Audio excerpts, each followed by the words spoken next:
Good day, class. So we will have another example from our previous topic, which is the eggshell, or what we call the normal stress. So it says here, determine the largest weight W which can be supported by two wires as shown. So yung two wires na sinasabi niya is itong wire A to B and A to C. The stresses in wires AB and AC are not to exceed 100 megapascal and 150 megapascal respectively. The cross-sectional areas of the two wires are 400 mm squared for wire AB and 200 mm squared for wire AC. So, dito sa problem na to, makikita natin na given yung stress na kaya lang na accept ng ating wire AB at saka AC. So, yon is si 100 megapascal for wire AB and 150 megapascal for wire AC. Also, the areas are given, which is 400 mm squared for wire AB and 200 mm squared for wire AC. So, let's have all those values. Sulat lang natin na given para later on is plug in na lang tayo. So, given for this problem is 100 megapascal. So, yan yung stress na kaya lang i-withhold ni wire AB. So, let's have that as stress denoted by AB, that is equal to 100 megapascal. Also, 150 megapascal din kay AC, so we will write that as our stress. For AC lang is 150 megapascal. Then, areas are also given. So, 400 mm squared daw kay AB. So, that is denoted by area for AB equals to 400 mm squared. Then, for wire AC naman, so area naman ng ating wire AC equals to 200 mm squared. Then, yung tinatanong na dito, determine the largest weight W. So, yun yung magiging required natin for this problem. So, yung required natin will be the largest weight. So, largest weight, or simply we can denote that as the maximum weight or W max. So, let us try first to analyze etong given figure natin. So, eto, may dalawang wire daw, which is si wire AC tsaka wire AB in this position na nagso-support sa ating load W. So, yung tinatanong niya dito, alamin daw natin yung maximum lang na weight na tong W na to para si wire AC hindi mag-exceed yung stress niya from 150. Dapat ito lang yung max. Then, kay wire AB naman is until 100 megapascal lang yung kaya niya na stress na ma-experience. So, paano natin gagawin yon? Kasi kung titignan natin, yung required is in terms of W. Right? And kung babalikan natin yung ating formula, ang ating formula is, if you recall, stress is equal to internal force. So, that is P, internal force over C, cross-sectional area natin. Then, kung i-assess natin yung ating formula, C, stress, is already given, right? And we are talking about dun sa support natin na wire AB and AC. Also, area niya is given, but we don't know yung internal force ng ating wire AB or si wire AC. Pero paano natin gagawin na si W is ma-include dito sa ating working formula? So, yun yung kailangan nating alamin. So, para sa ating solution, we need first to, okay? So, for the solution, dito na lang tayo. So, for the solution, we need to get or solve first. Solve for the value of our PAB and PAC or the internal force in terms of W. Kasi si W yung kailangan nating makuha dito sa problem. Siya yung required. Kaya dapat makuha natin yung value ng dalawang to, si PAB at PAC in terms of W. Okay? So later on, mas makita natin kung bakit natin siya sinasolve. So, para makakuha tayo ng mga values nitong PAB and PAC, first we have to draw our free body diagram or FBD doon sa figure natin. So, para di tayo mahirapan, let us start dito sa point A natin. So, let's start with point A. So, kung ito si point A natin, then draw lang tayo ng ating, wait lang. Draw lang tayo ng ating line dito as our guide. Okay.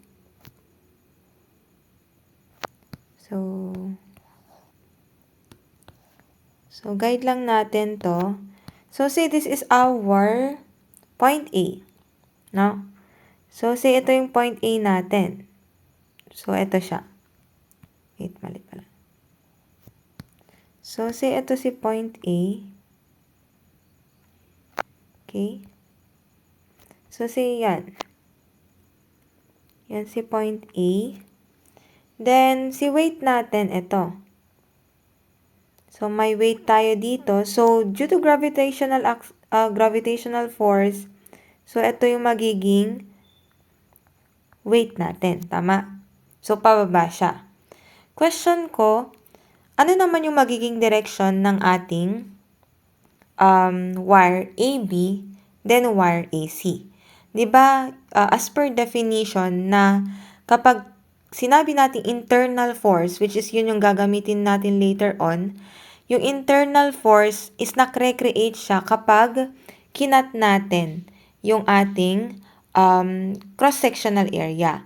Then, yung internal force na yon, ang kanyang ginagawa is rine-resist niya yung applied load. So, kung pababa itong weight natin, therefore, yung direction ng ating internal force dito sa wires natin, supporting wires natin, is opposite doon sa applied load. Kung opposite, ibig sabihin, pag ganito siya. So, maglagay lang tayo ng ating line as guideline lang.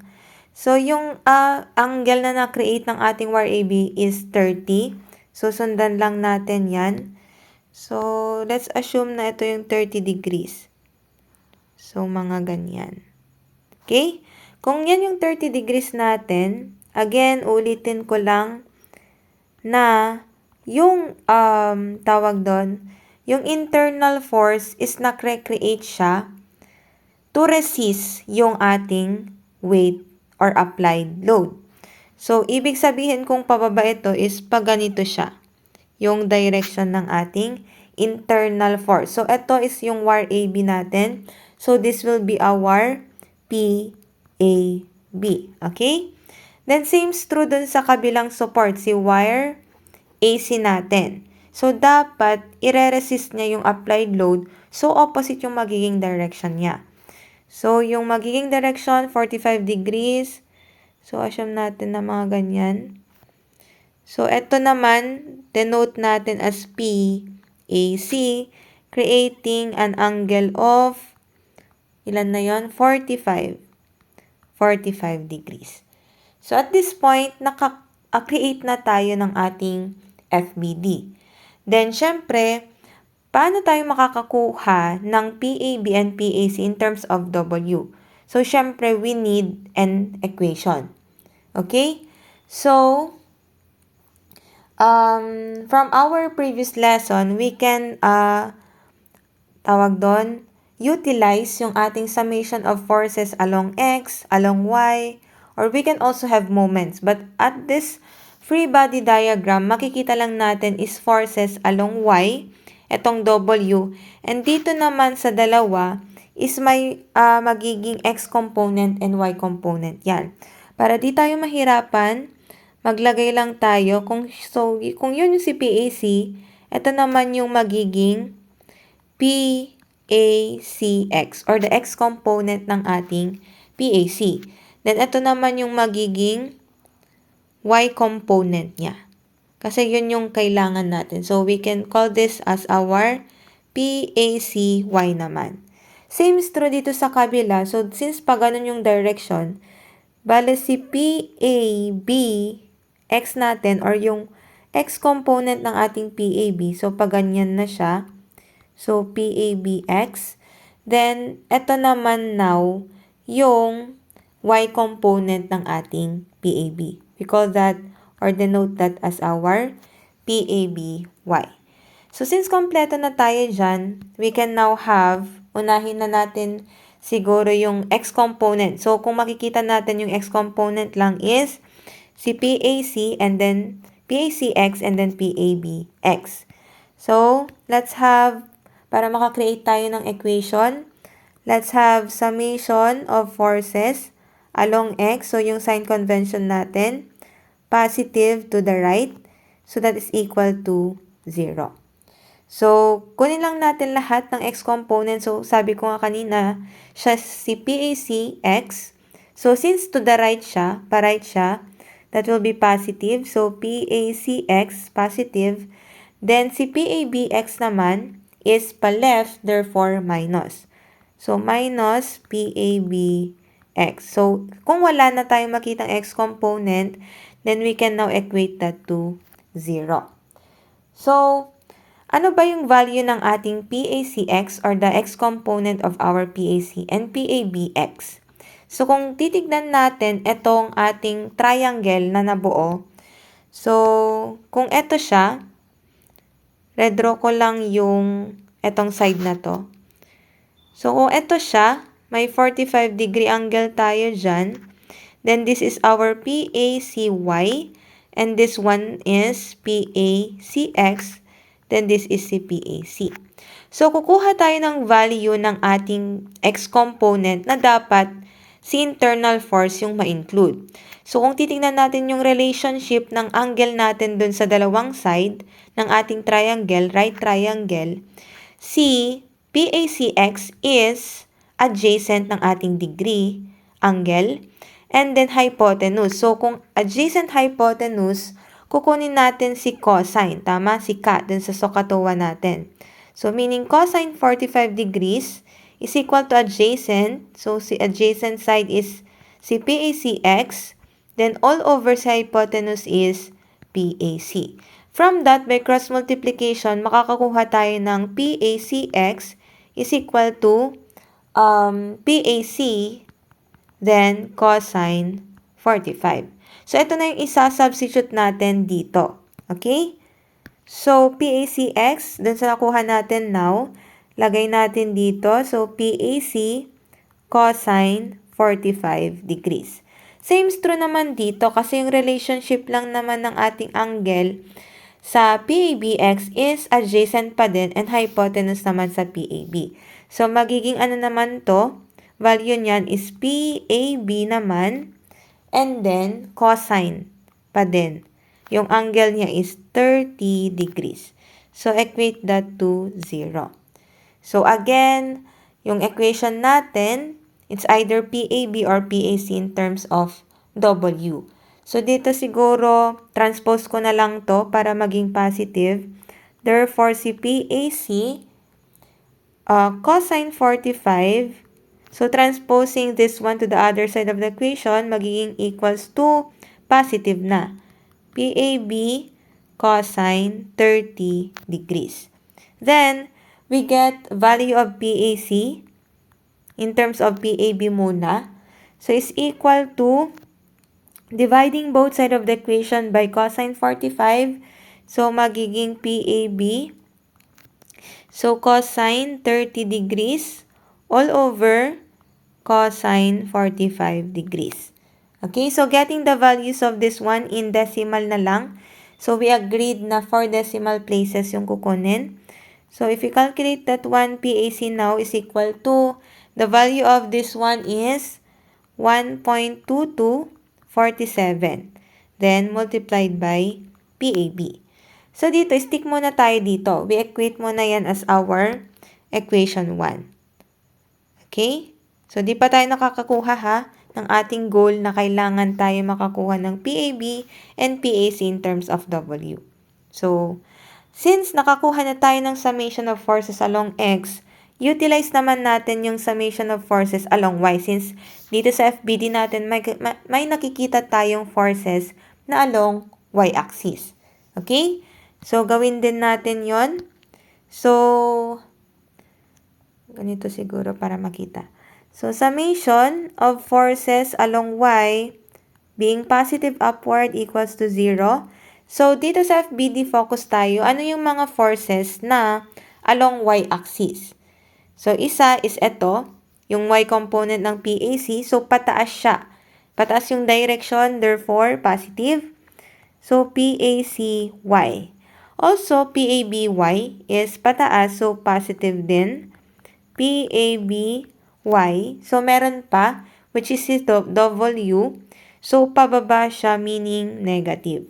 So, W. And then, kung wala na, let us equate to 0. Then again, kukuha tayo ng value ng ating Y component. So, parang ganito yung gawin din natin. Yung difference lang is, dito sa PACY, yung relationship ng ating angle sa kanya is opposite niya. And then, si PAC naman is still hypotenuse side yan. So, opposite hypotenuse is so we will have sine. So, yung bali ng PACY na natin is PAC, so yung hypotenuse, then sine naman. Sine 45 degrees. Okay? Then, plus, ano naman si PABY? Same naman siya kasi opposite pa din ni angle 30 degrees si PABY and still hypotenuse si PAB. So, plus PAB sine, yung angle niya is 30 degrees. Then, minus si weight natin equals to 0. Okay? So, syempre, dito sa equation natin, nakikita na natin si W. So, gawin natin, kung titignan kasi natin sa equation 1, PAC in terms of PAB. So, para hindi tayo mahirapan later on, gawin din natin dito sa another equation natin, si PAC yung matira lang dito sa side na to. So, that will be PAC, okay, sine 45 degrees, then equals. So, transpose si W magiging positive, transpose iyan magiging minus, PAB sine 30 degrees. Okay? So, para matanggal si sine 45 doon, let us divide both sides of the equation by sine 45. So, magiging PAC na lang is equal to W over sine 45 and then minus PAB. Then, divide din natin ng sine 45. So, sine 30 degrees over sine 45 degrees. Okay, so get the value of 1 over sine 45 and this one. Using your calculator, so what will be the value? So, itong 1 over sine 45 in decimal is 1.4142. So, multiplied by W. Then, minus. So, itong value naman nito, sine 30 over sine 45. If you calculate that one, that will be 0.7071. Then, PAB. Okay? So, eto na will be our equation number 2. So, di pa natin nakukuha yung target natin na equation na dapat si PACs in terms of our si PACs in terms of W and also PABs in terms of W. So, kung titignan natin yung importance kanina na inequate natin siya, PAC dapat dito sa side na to and also there, we can now equate si 1 and 2 kasi PAC yon, PAC, meaning yung equal niya yan is also equal dito sa value na to. So, gawin natin yon. Let us equate natin C1 and equation 2. So, gawin natin, since PAC yon, kunin natin yung value niyan, that is 1.2247 PAB. So, 1.2247 PAB is equal to etong value na to. Kasi PAC lang naman yan. Same lang sila. So, 1.4142 W minus 0.7071 PAB. Okay? Nagigets po ba yun? Kasi PAC equals to that value, PAC is equal to that value, so we can equate those. Okay? So, kung titignan natin, na-reduce natin yung variables kasi kanina, may PAC, may W, may PAB, and at this point, PAB tsaka W na lang yung natira. At magagamit natin to para makuha si PAB na equation in terms of W. Okay? So, transposing this to the other side para PAB lahat dito, magiging 1.2247. So, from negative magiging positive, 0.7071. Then, that is PAB. Then, equal to 1.4142 W. So, PAB now, dividing both sides of the equation by this value, ang makukuha natin is equal to ilan? Okay, 0.7321 W. So, ito na yung ating PAB in terms of W. So, later on, magagamit natin ito. Okay? So, paano naman si PAC?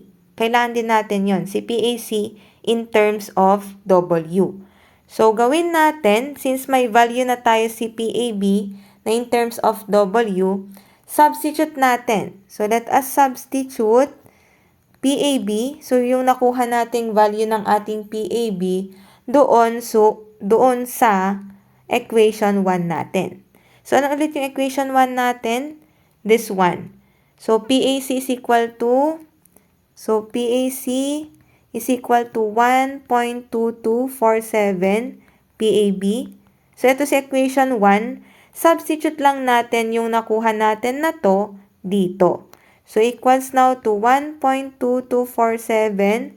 So, substituting that one, PAB is 0.7321 W. So, if we calculate that one, multiply 1.2247 to 0.7321, makakakuha tayo ng value na PAC is equal to 0.8966 then W. So, eto na. Nakuha na natin yung gusto nating makuha na PAB in terms of W and also PAC in terms of W. So, eto magagamit na natin doon sa ating equation. Kasi again, di ba yung tinatanong dito sa problem na to is yung largest weight na pwedeng or kayang isupport ng dalawang wire natin na AB tsaka AC. So, para makuha natin yung W, gamitin natin yung ating equation or formula. Okay? So, ano na nga ba yung ating formula? Diba, si stress is equal to internal force over its cross-sectional area. Then, if we cross-multiply that one, we will have a formula na P, okay? So, P is equal to stress multiplied by area. So, kunin muna natin yung sa wire AB. Ibig sabihin, si wire AB natin, si internal force is equal to yung stress ng ating AB. So, from here, and its area ng ating wire AB. So, yung importance ngayon kung bakit natin kinuha etong dalawang to para si PAB in terms of W siya. Kasi again, yung required na gusto nating makuha is si weight. So, kung substitute natin dito si PAB is equal to 0.7321 W equals to stress na kaya lang ni AB. So, kung babalikan natin, that is equal to 100 megapascal. Okay? So, 100 megapascal. Then, yung area naman ng ating AB is 400 mm squared. So, take note, we don't need to convert now si mm into meters kasi may convention tayo nun na diniscuss na kapag, okay, kapag si eto naka-Newton, mali. Ito, kapag si internal force natin is naka-Newton, then si area is naka-mm squared, yung magiging stress na natin is matic na naka-megapascal. And na-prove naman natin yon. Okay? Para hindi na tayo mahirapan, stick na tayo sa mm squared. So, if we calculate W, so getting the product of 100 megapascal multiplied by 400 mm squared all over yung 0.7321. So, ano yung makukuha nating value for our W? So, if you calculate that one, that is in Newton, tama kasi ito, that is now 54,637.3446 in 4 decimal places. Newton, or simply that is in 54.6373 kilonewton. So, ibig lang sabihin guys, etong W na to, na weight na na-compute natin, is kaya ni wire AB. Okay? Gets ba yun? Etong W na to is kaya lang ni wire AB. So, may makukuha din tayo sa PAC. Okay? Or dun sa wire AC natin. Kung ano din yung kaya niyang weight upang hindi niya ma-exceed yung stress lang na kaya niya. So, compute din natin. Sa wire AC naman tayo mag-base. So, PAC is equal to stress AC, then AAC. So, PAC, yung nakuha natin kanina in terms of W, so 0.8966 W equals to ano naman yung stress na kaya lang ni AC. That's equivalent to 150 then 200 na area. So, 150 megapascal. Okay. Then, multiplied by 200 ba yun? Yes. 200 mm squared. So, getting again the value for W. So, multiply this one, 150 times 200 all over 0.8966. Makakakuha tayo ng value ni W if you calculate that one. That's equal to, ilan yon? 33. 33,459.7368 newtons. Or in kilonewton, that is 33.4597 kilonewton. So, explain ko lang ulit ito. Kasi kung titignan natin, di ba, yung required is largest weight lang. Ibig sabihin nung required na yon, ano yung largest weight na kaya both, okay? Both ni wire AB tsaka ni wire AC. Hindi kasi pwede na yung weight na yon is kaya lang ng isang wire. For example, si kaya ni wire AB, pero di kaya ni wire AC. Kasi kung titignan natin yung figure is support netong weight na to yung dalawa. Kasi may point A doon eh. Kaya hindi pwede na yung weight na i-consider natin, hindi pwede na kaya lang nung isa at hindi kaya ng isa. Dapat yung weight na i-consider natin is both na kayang i-support ni AC and also doon sa AB. Kaya magkakaroon tayo ng deciding factor ngayon kung ano yung pipiliin natin, kung alin dito sa dalawa between eto and eto, kung ano ba yung maximum lang na weight na kaya nilang dalawang i-support. Kasi kung iisipin natin, etong W na to, kaya na ni AB yan. Ibig sabihin, pag in-apply itong weight na to, carry ni AB. Pero yung tanong, kaya ni AC. And same's true here. Etong weight na na-compute natin dito, kayang-kaya ni AC yan. Okay? Pero yung tanong ulit, kaya ba ni AB kung ito yung weight natin? So, doon sa analysis na yon, makikita na natin na ito dapat yung weight max. Kasi nga kinaya na ni AC, for sure, kaya ni AB nun. Tama. Kasi mas malaki yung kaya na i-hold ni AB eh. Pero kung titignan natin by analysis, eto, kaya ni AB 54, hanggang dito lang yung kaya ni AC. Ibig sabihin, kung in-apply na natin tong 54, dito sa AC, hindi na niya kaya. Okay? So, actually, yun yung analysis. Yung weight max now is, eto, si 33.4597 kilonewton. Actually, eto na yung final answer. Pero by analysis yon. Pero we can still prove through computation. Okay? Nagigets po ba? So, yon. Okay? So, titignan natin siya. Unahin natin ito. So, at W equals to this one. So, unahin ko na to. So, at W na to, di ba, yung sabi ko kanina, kaya na ni AB. So, try natin dito sa AC. Okay? So, kung itratry natin sa AC yan, check natin yung stress ni AC if ever, ito yung ma-apply. Di ba? Stress is equal to PAC over AAC. Then, we know kanina na si PAC is equal to ito, 0.8966 W. So, 0.8966. So, W, substitute na natin. So, yan. Substitute natin, 54.6373. So, kilonewton dapat. So, times 10 raised to 3 Newton. Okay? Then, over.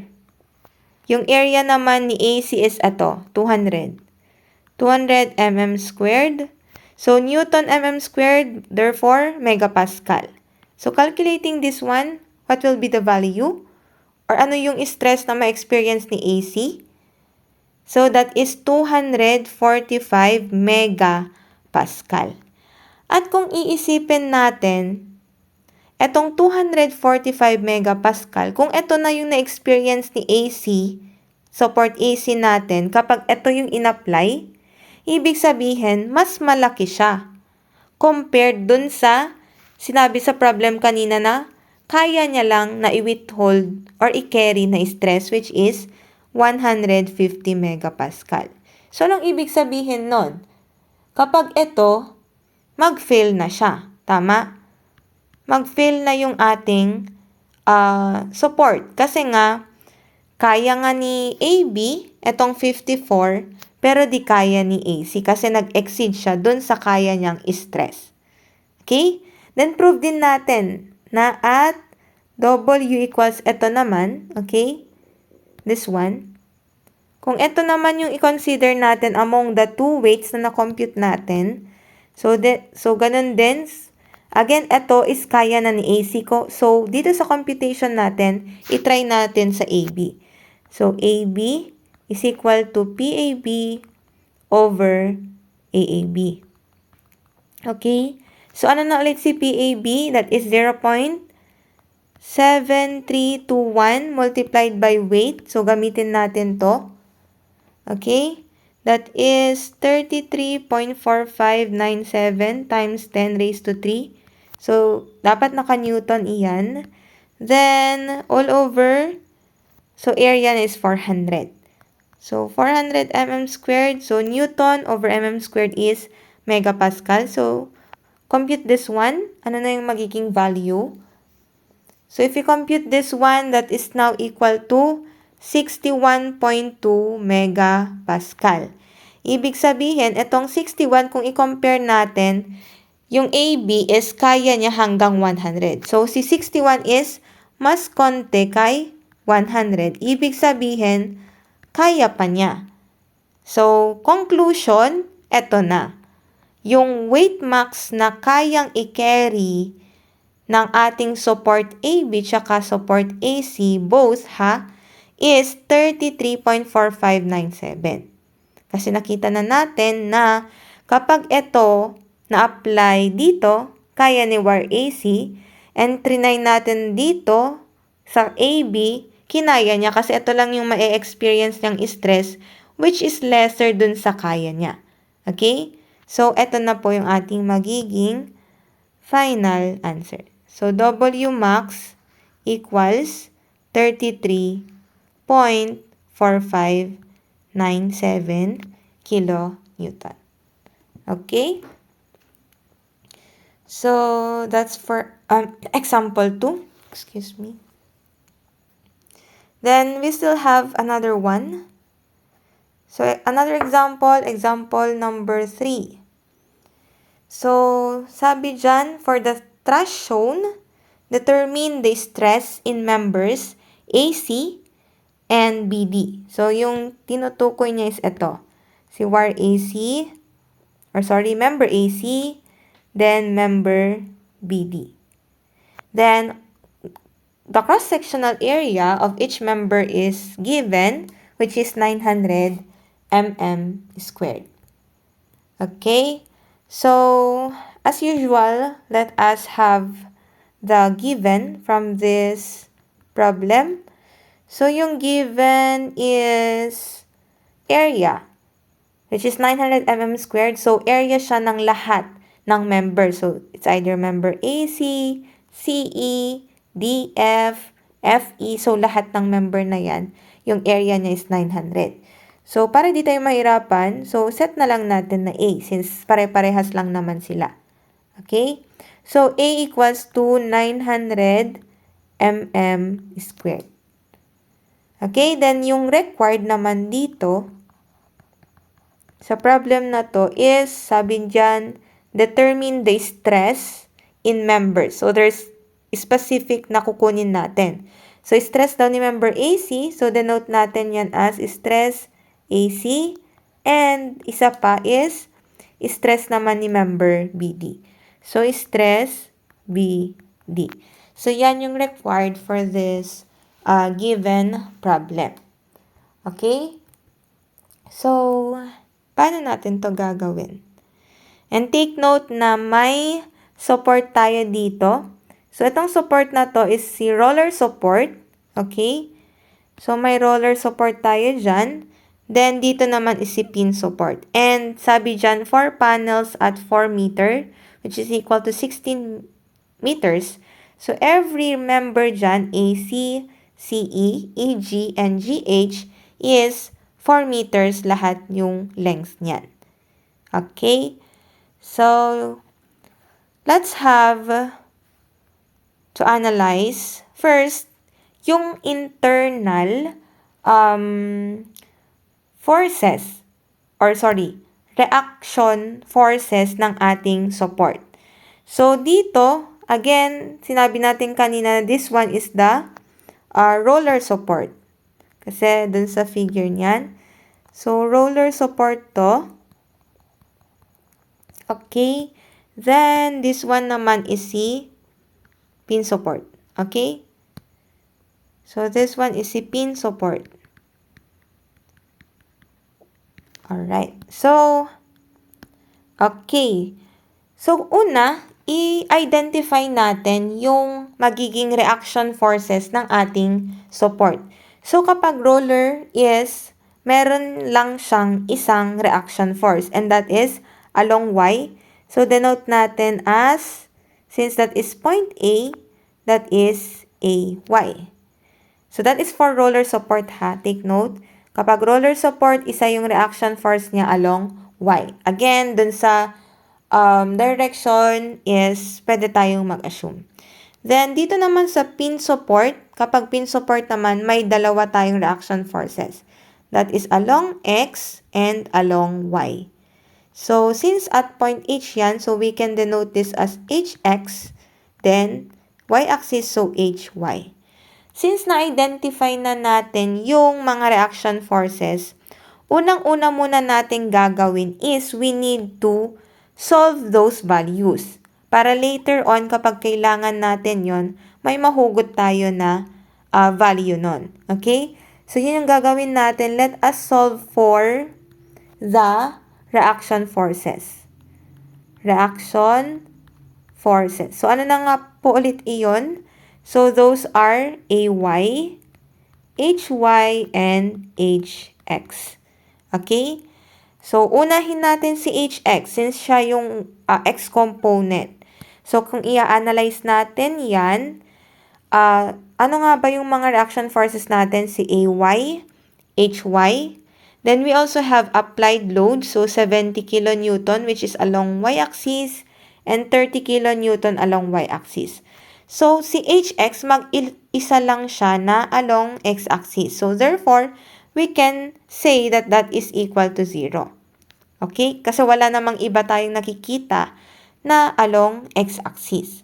So, all we have to do now is solve for AY and HY. Okay?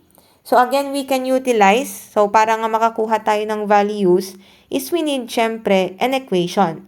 And we can have that through utilizing either si forces along Y kung may nakikita tayo, and then along X kung meron man, and we can also have yung summation of forces ng ating mga moments. So, kung titignan natin, ito yung sinosolve natin, si AY, tsaka si HY. Tama? So, kung titignan natin, dalawa siya. Kung mag-summation of forces along Y tayo, so, gamitin natin yon. Since Y naman siya, so, summation of forces along Y being positive upward, equate that to 0. So, ano yung mga along Y natin? That is si AY. Okay? So, pataas, therefore, positive AY. Also, HY, pataas din. Plus HY. Ano pa? So, ito, yung applied loads natin. So, pababa yung 30. So, minus 30 kilonewton. Then, also 70. Pababa din. So, minus 70 kilonewton. Then, if ever wala na, we can equate that to 0. Alright. So, titingnan natin to is one equation, two unknowns. So, we need first to get the value of either HY and AY para makuha natin itong value ng isa. Or para hindi tayo mahirapan, AY, okay, is equal to, tawag doon, negative 30. So, 30 plus 70 is 100 kilonewton, then minus HY. So, una, para makuha natin si value ng AY, kunin muna natin kung anong value ng HY. So, nakakreate na tayo ng equation by summation of forces along Y. Ano pa yung pwede natin na gawin? So, as I have said earlier, pwede tayong mag-moment. So, ano na yung kailangan natin? We need the value of HY. So, yung HY yung kailangan natin. So, saan tayo point magmo-moment? So, kung titignan natin, may force din dito. So, we need to have moment at point A para itong AY natin is equal to 0Y. Kasi dun sa previous lesson natin is si moment is equal to force times distance. So, eto wala namang distance yan kasi pupunta lang naman sa point A yan. So, that will be 0. So, gawin natin yon. So, summation of moment naman tayo at point A. So, yung magiging sign convention natin para pareha-parehas is positive yung ating clockwise direction. So, equals to 0. Okay? So, as I have said kanina, si AY, 0 na yan. So, wala na siya sa equation. So, unahin natin si 30. Kung nag-moment si 30 at point A, that will have a clockwise direction. Tama? So, pag ganito siya. So, that is positive. Okay? Positive 30 kilonewton. So, wait lang po. So, positive 30 kilonewton. Okay? So, 30 kilonewton. So, ano yung distance ng point C to point A? So, guys, madaming nalilito dito. Para hindi tayo malito dun sa distance, kunin natin yung perpendicular. For example, ito si point A. Diba, dito tayo nag-moment. Then, si point C naman yung pinanggalingan ng ating force na 30. Tama? So, yung distance na sinasabi is yung perpendicular distance. So, ibig sabihin, ito yung perpendicular distance natin. So, ito yung kukunin natin. So, from A to C na pa-horizontal. Gets? Okay? So, yan. Ano yung measurement nito from A to C? So, 4 panels at 4 meters. Therefore, that is 4 meters. So, 4 meters. Then, next, si 70 naman. Si 70 nag-moment sa point A, same. Positive since clockwise. So, plus 70 kilonewton. Then, ano yung distance naman from A to G? So, 4 iyan, another 4. Plus 4 is equivalent to 12 meters. Okay? Then, last one, si HY naman. HY nag-moment doon sa A natin. So, counterclockwise direction. So, that will be negative. So, negative HY. Then, distance naman niya. So, itong from A to H natin is equivalent to 16. So, 16 meters equals to 0. So, looking at our equation here, si HY lang yung variable natin. So, one equation, one unknown, we can get the value of HY. So, HY equals 2. So, solving this one, that is now 30 plus 70, or 30 times 4 plus 70 times 12. Then, negative divided by negative 16 is, we can get 60 kilonewton. So, 60 kilonewton positive, ibig sabihin tama lang na pataas yung ating HY, or that is compression. Then, since nakuha na natin yung value ng HY, balikan natin to. Si AY natin. AY now therefore equals to 100 kilonewton minus yung value na nakuha natin, 60 kilonewton, that's now equal to 40. 40 kilonewton, so positive din, so that is upward direction. So, we're done dun sa una natin kailangan kunin. So, nakuha na natin yung values ng ating reaction forces. So, we are now ready to get the value naman ng ating mga internal forces. But before that, syempre, we need yung free body diagram natin. Pero question, di ba sabi ko kanina dun sa required is, kukunin natin yung stress. Tama po ba? Stress ba yun? Tama. So, stress ng ating member AC, then member BD. Again, di ba ano na po yung ating formula? So, stress is equal to internal force all over si cross-sectional. Tama? So, cross-sectional area. So, ito, given na. Sorry. Ito pala yung unknown natin. Si stress, given na, or not yet. We can solve for P, then given na si ating area. So, syempre, kailangan muna natin si value ng ating P. Again, that is internal force.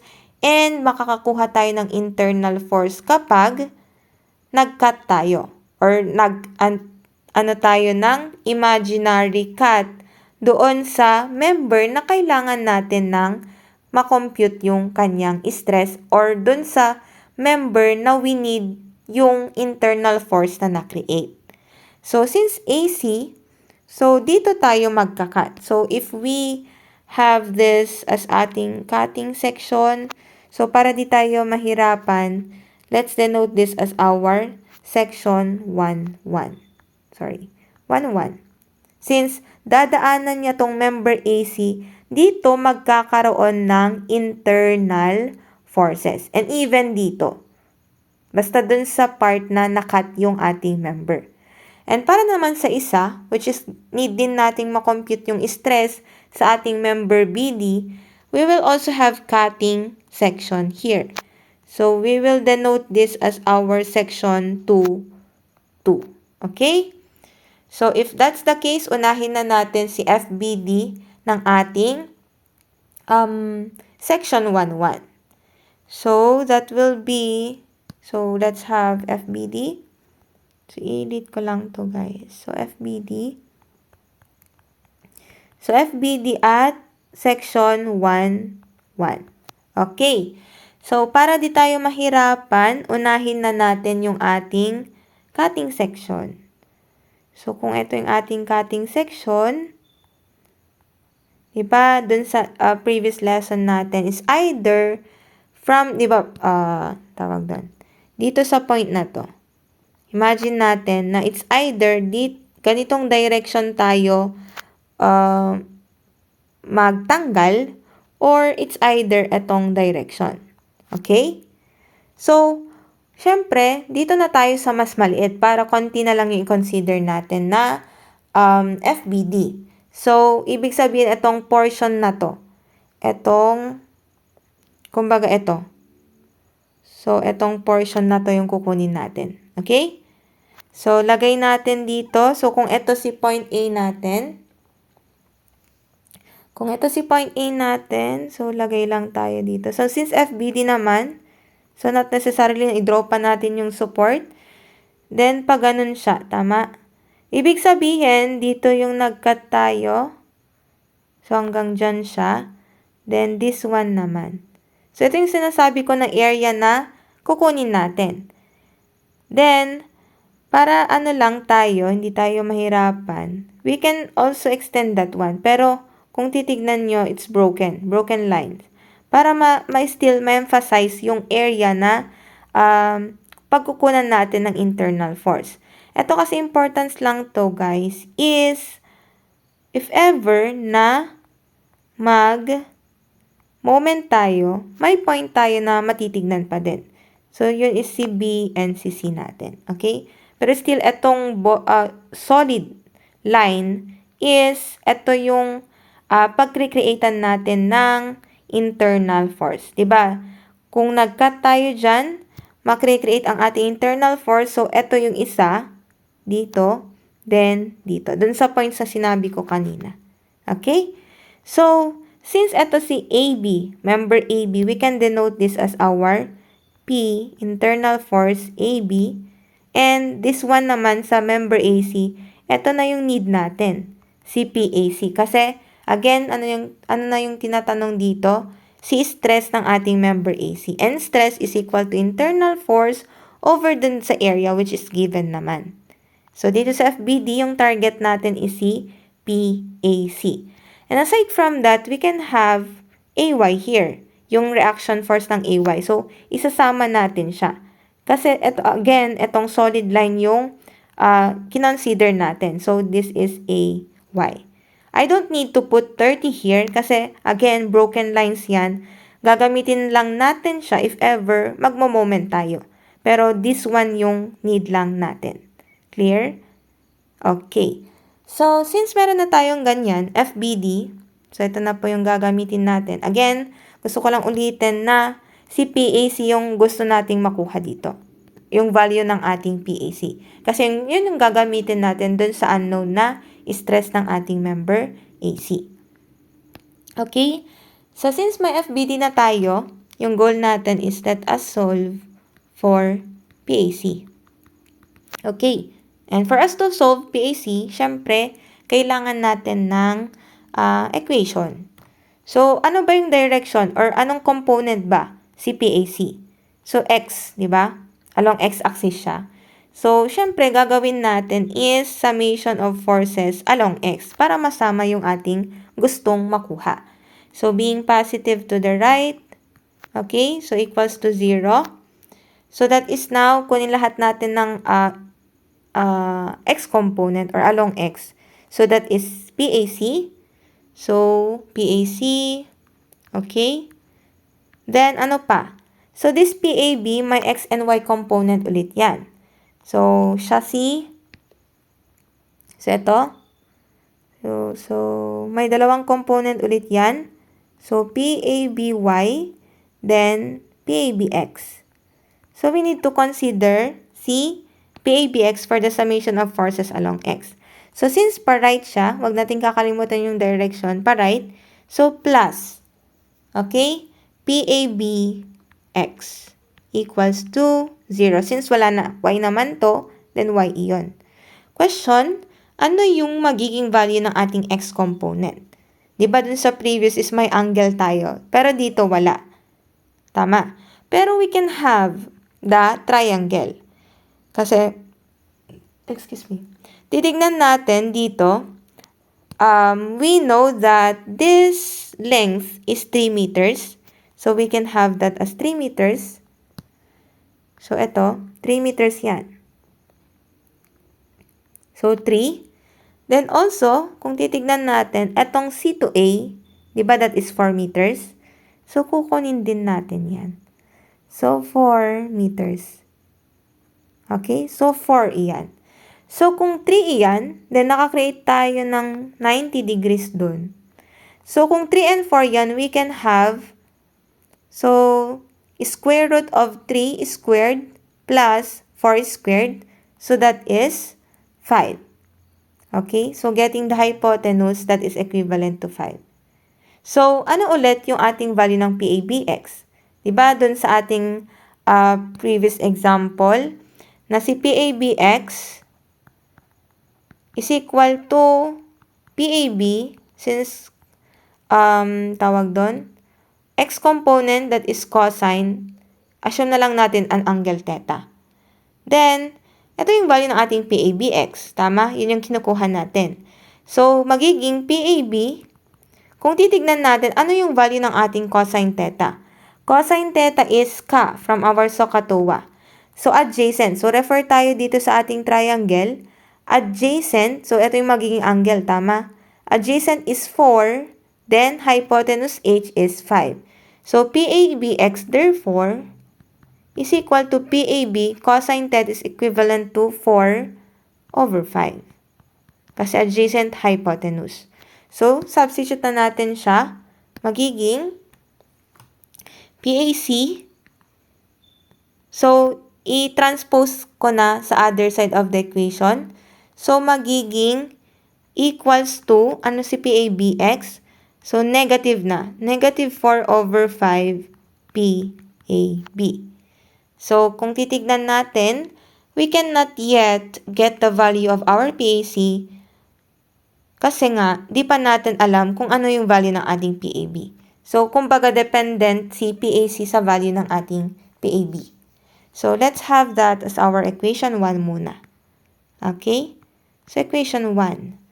So, ano pa? Ano pa yung gagawin natin? Since naka-x component na tayo, we can still have equation na pwede nating magawa by summation of forces naman along y-axis. So, positive upward equals to 0. So, ano yung mga y-axis natin? Isa is si AY. So, pataas siya. Therefore, positive AY. Then, yung y component ng PABY. So, plus PABY. So, if wala na, equate to 0. So, just like the same kanina, na si PABY, that will be now SO naman, or SOH, opposite hypotenuse. So, si AY, nakuha na natin kanina, which is equal to 40 kilonewton. So, lagay natin 40 kilonewton. Then, plus si PABY is, ano naman siya? Opposite ng ating angle. So, ito si angle theta, guys. So, yan. So, opposite ng ating angle is si 3. Then, hypotenuse. So, 5. Then, PAB. Okay? So, equals to 0. So, looking at this equation, one equation lang, one unknown, so we can solve PAB. So, solving that one, what will be the value of PAB? So, PAB is equal to negative. So, negative, guys. 66 point, for decimal places, 66.6667, that is in kilonewton. So, ano lang ibig sabihin nito? Negative nga kasi kapag transpose natin yan, that is PAB is equal to 40 divided by negative 3 over 5. So, ibig lang sabihin yan, itong PAB natin na to, hindi siya dapat tension, kundi dapat compression. Okay? Compression siya. Yun yung ibig lang sabihin ng ating negative sign doon. Okay? So, nakuha natin si PAB. Again, yung gusto nating target is si PAC. So, solving PAC, substitute natin yung value ng PAB doon sa equation 1. So, PAC is equal to negative 4 over 5 PAB, tama? So, substitute natin negative 4 over 5 multiplied by, so palitan natin to. Multiplied by PAB is equal to negative. So guys, lagay natin si negative kapag nagsasubstitute tayo ng both forces. I mean, nanggaling sa iisang free body diagram. Kasi kapag hindi natin nilagay yung negative dito, parang in-interchange na natin lahat ng ating free body diagram. Since ito na yung sinet natin, i-follow natin kung ano may yung magiging sign nun. Yung time lang na hindi natin to ilagay na si negative, hindi na yun necessary kapag nag-substitute na tayo doon sa mismong stress or doon sa mismong formula natin na stress is equal to force over area. But when it comes to equation pa din na nanggaling sa ating FBD, we need still to consider yung ating negative sign.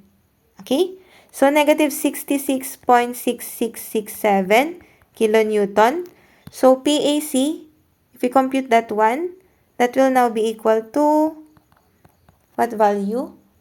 PAC is equal to 53. So, positive na naman. Positive na siya. 53.3334 kilonewton. Ibig sabihin, di ba, pag ganito yung ating direction, tama lang yung ating direction. Therefore, so, kung palabas siya dun sa point, that is tension. Okay. So, nakuha na natin si PAC.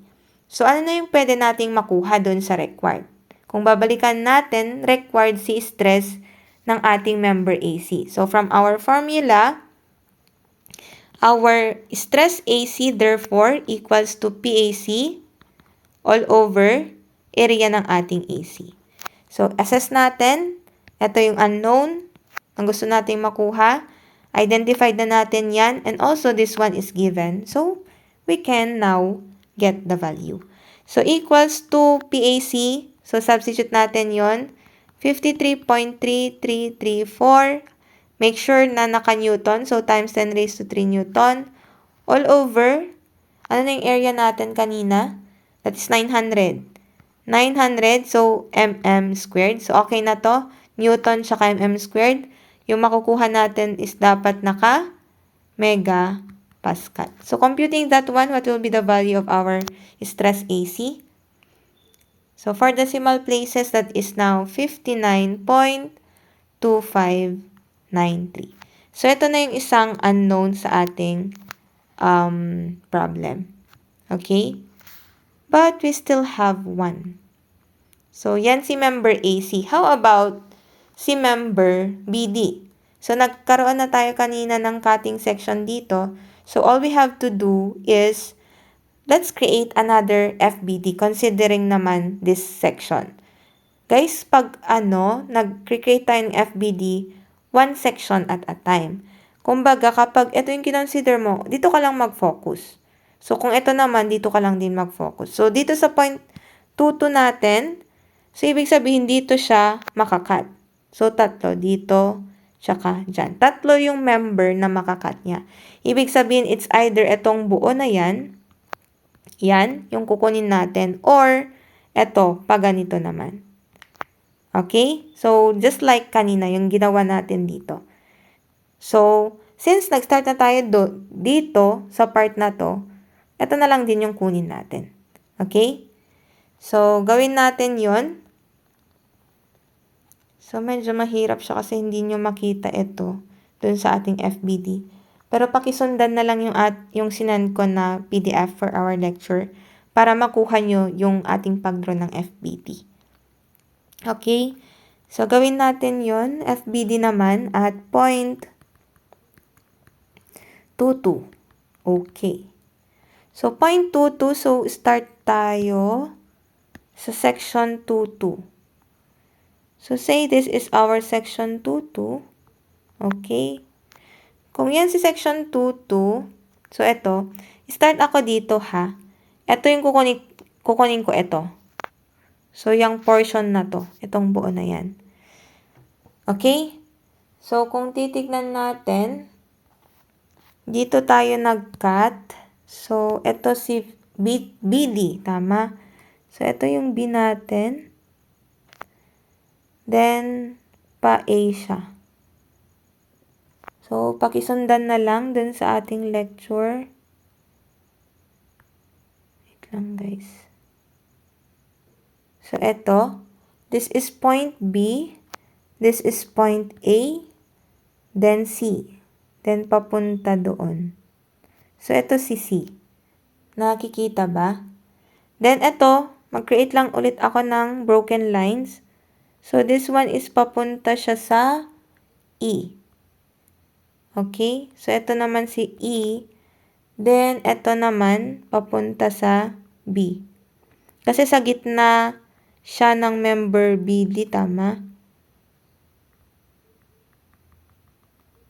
So, yan. Ito si D. Nakukuha ba? Then, ito naman, so, solid to. Yan. Then, papunta naman siya sa E.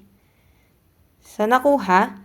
So, ibig sabihin, itong solid line lang na to, ito yung i-consider natin. Again, nag-broken lines lang ako dyan para if ever we need to have summation of moments sa any points na yan, we can still have yung reference. Okay? So, saan na dito yung internal force? Again, si internal force is na-create siya doon sa mismong cutting plane. So, since ito yung solid line natin, ito yung magiging internal forces na na-create. So, ito siya. So, since yan si member BD, we denote this as our PBD. And also here, kasi ito yung nakat na member, si BE. So, that will be PBE. Then, also here, si member CE, nakakreate yan ng internal force, so that is PCE. So, ano lang natin, yung gusto nating makuha dito is isolve natin since si unknown is stress ng ating member BD, kailangan nating isolve yung internal force na na-create ng ating member BD. So, aside from this, kung titignan natin, ano pa yung mga forces na kailangan sa ating free body diagram? So, balikan natin to. So, since ito yung na-consider, ito, tama. So, need natin si AY, since dito sa portion na to, AY, then 30 kilonewton. Okay? So, lagay natin dito. So, may AY dito, pataas, and another 30 na pababa dito. So, yan na yung ating complete na free body diagram for point 22. Okay? So, paano natin makukuha si internal force PBD? Again, kapag nag-recreate tayo ng equations, itry din nating i-analyze yung ating free body diagram. Kasi nga, kapag nag-recreate tayo ng equation, we make sure na may nakukuha tayong value. So, again, pwede natin i-utilize yung tatlo, yung along y, along x, moment. So, pwede natin gawin yon for us to create equations. And kung titignan natin, ito yung sinusolve natin, tama? This one.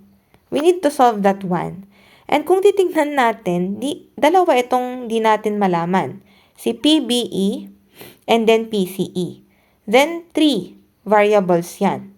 Then, at least 3 equations yung kailangan natin. But if we want to minimize yung longer na pag-create ng equation, let's try to analyze yung ating free body diagram. Kasi kung titignan natin, actually, since ito yung unknown, if we try to utilize yung moment, diba? Kung itry natin na mag-moment at point E, ano yung mga forces na magiging zero? So, ano yung mga forces or ano yung mga forces na dadaan dun sa point E? So, yun, di ba kapag dadaan yun, meaning zero na siya kasi walang distance. Kasi moment is force times distance, tama? So, kung titignan natin, if ever na mag-moment tayo at point E, magiging si PCE natin, di ba dediretso yan, walang moment, tama? Kasi di natin alam kung clockwise or counterclockwise. So, kakancel na. Ibig sabihin, malilesen yung ating gagawin. Kasi kapag nag-moment tayo sa point E, no need na nating i-compute si PCE. Kasi zero na yan. Also, si PBE. Pag nag-moment tayo at point E, wala na din yan. Kasi kung ito yung Y component yan, and X component, di ba ito kung ilalagay natin dito, walang magiging moment, si PBE. So, no need to compute na din ang PBE. Tama? So, kung yun yung gagawin natin, malilesen siya. And isa pa, makocompute na natin agad si PBT. So, we still need talaga to analyze din yung ating FBD, not just creating equations. Okay? So, yun yung gagawin natin. So, let us have summation of moment at point E. So, being positive yung ating clockwise direction. Okay? So, that is now equals to 0. So, as I have said earlier, si PBN and PCE na is wala nang moment yan since at point E tayo nagmo-moment. So, wait lang. Okay? So, yan. Ulitin ko lang. So, ito, magmo-moment tayo at point E.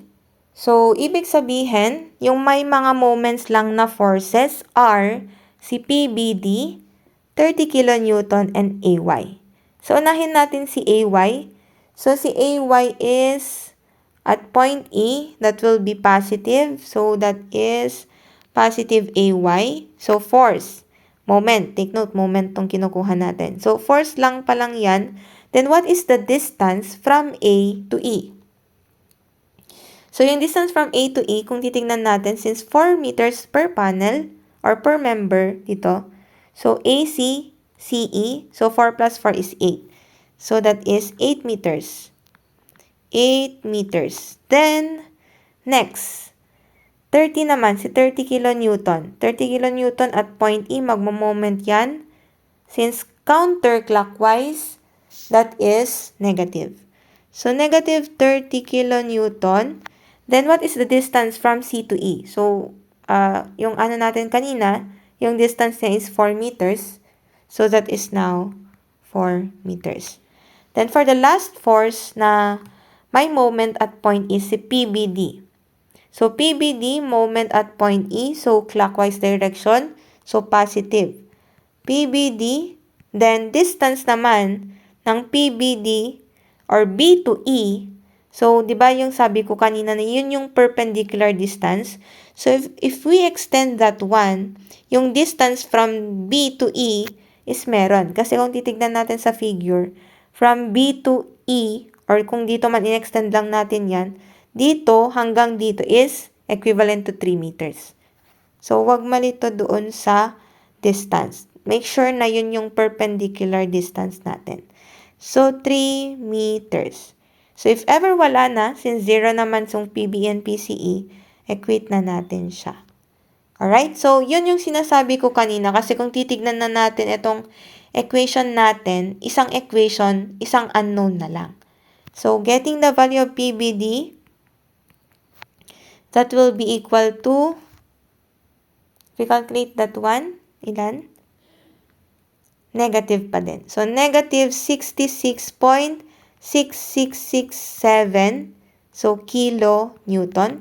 Ang ibig lang sabihin nun is hindi siya tension but should be compression. So, lagay ko lang dito. Compression.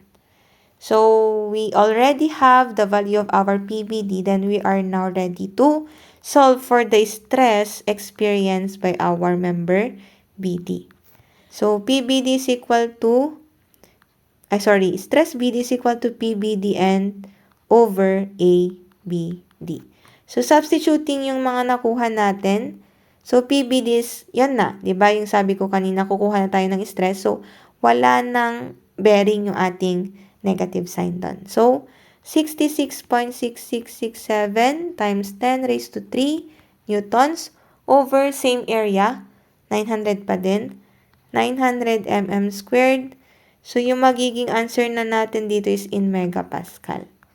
Okay, so computing that one, that will now equal to 74.0741. So, ito naman na yung stress ng ating member, BD.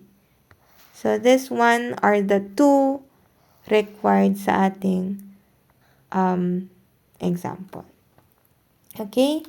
So, I think that's all for today. So, if ever you have questions and clarifications, just feel free to ask.